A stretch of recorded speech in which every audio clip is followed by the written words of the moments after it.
Серіктің 50-ден асқан жасы бар. Кезінде сүйген жарда болған. Бірақ қазір ол жалғыз. Осыдан 30 жыл бұрын қырлы стақанмен сырласып, түбі жоқ құдыққа құлапты. Ақыры ақылын арақ жеңіп, шаңырағы шайқалды. Арақтың дағуаты болып отырды бүкіл әлемде. Жұмыс өзің жасағың келсе жасайсың, жасағың келсе жасамайсың. Жасағың келеді, шынымен. Намаз оқығаннан кейін білдім ғой мен, арақ ішу болмайды. Ол мешітке барып дін үйренбеді, көшеде кезіккен көк аттыны ұстаз етті. Бұл сауатсыз жел айдаған қаңбақтай кезіп жүретін таблиғи жамағат ұйымының дағуатшылары еді. Дағуатқамыз, адамдардың бәріне айтамыз.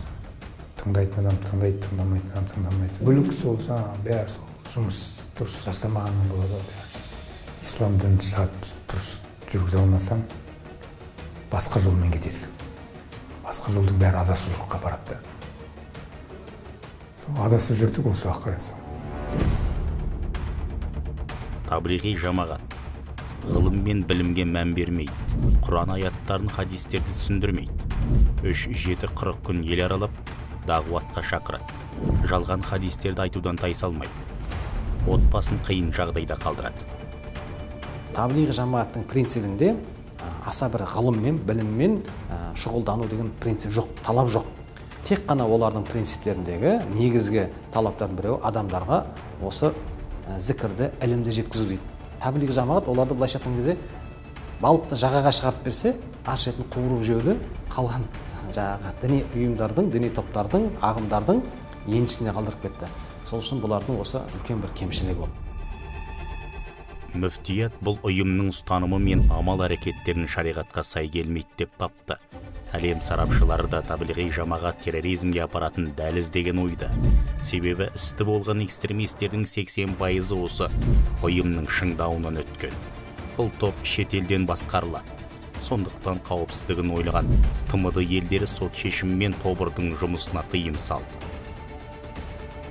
Астана қаласының Сарыарқа аудандық сотының 2013 жылғы 26 ақпандағы шешімі негізінде бұл ұйым экстремист ретінде танылып, оның қызметіне тыйым салынған болатын. Ислам дінінен ешқандай хабар жоқ азаматтарды өздерінің ұйымына тартып, солардың арасында негізі көп жұмыстар жүргізген. Серік сот шешімін елемеді. Жаңаөзендік жамағатын жиып алып, дағуатын доғармады. Саид деген лақабатпен танылып, оқшауланған топты уысында ұстады. Тіпті Бангладеште де өткен таблиғтардың құрылтайына да барып қайтты. Бангладеште сол біздер сол үйрене алмадық қой, шынымды айтсам. Ештеңе үйрене алмадым аяқта. Нәпсімен еріп, 4 ай бойы қыдырып қайттым ғой, шынымды айтсам. Тек қыдыру болды да мен. Пайғамбарлық еңбек жайына қалыптым, қарап отырсам. Сөйтіп ауылға фитне алып келдік қой, бүлік. Дінмен ойнасаң ойын болады дейді. Шайтан деген араласады ғой қалайда. Бұлар зайырлы заңдар мен қоғамның тарихи мәдени дәстүріне қарсы, өзге діндерге төзімсіз. Осылайша бұл ұйым әлемдегі діни радикализмнің, экстремизм мен терроризмнің қозғаушы күшіне айналып отыр.